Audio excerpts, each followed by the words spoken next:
দেশের অন্যতম mobile phone operator বাংলালিংককে কিনে নিতে চাচ্ছেন ভারতের দ্বিতীয় বৃহত্তম mobile phone operator Reliance Jio.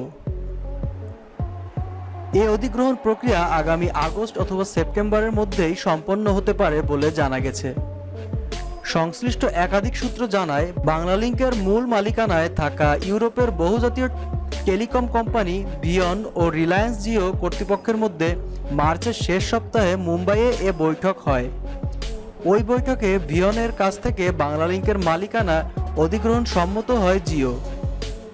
এখন চলছে অভ্যন্তরীণ প্রক্রিয়া।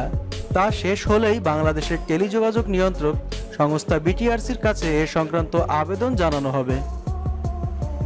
এ বিষয়ে জানতে চাইলে বাংলালিংকের চিফ কর্পোরেটর অ্যান্ড রেগুলেটরি অফিসারের তৈমুর রহমান গণমাধ্যমকে জানান, তিনি কিছু কিছু কথা শুনেছেন যা অনেকটা গুঞ্জনের মতো।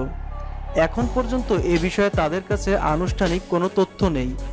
কোনো প্রক্রিয়া চলছে কিনা এবং চললে তা কোন পর্যায়ে এ সম্পর্কে তারা কিছুই জানেন না। ভারতের টেলিযোগাযোগ নিয়ন্ত্রণ কর্তৃপক্ষের সর্বশেষ তথ্য অনুযায়ী এই মুহূর্তে রিলায়েন্স জিওর গ্রাহক সংখ্যা 30,60,00,000। Market share 25.11%।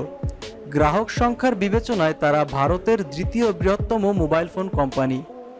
ভারতের সবচেয়ে বেশি গ্রাহক ভোডাফোন আইডিয়া লিমিটেডের।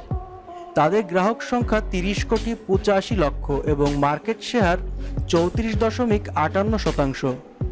অন্যদিকে বিটিআরসির তথ্য অনুযায়ী বাংলালিংক গ্রাহক সংখ্যায় এই মুহূর্তে দেশের তৃতীয় বৃহত্তম মোবাইল অপারেটর। বর্তমানে বাংলালিংকের গ্রাহক সংখ্যা 3,43,72,000।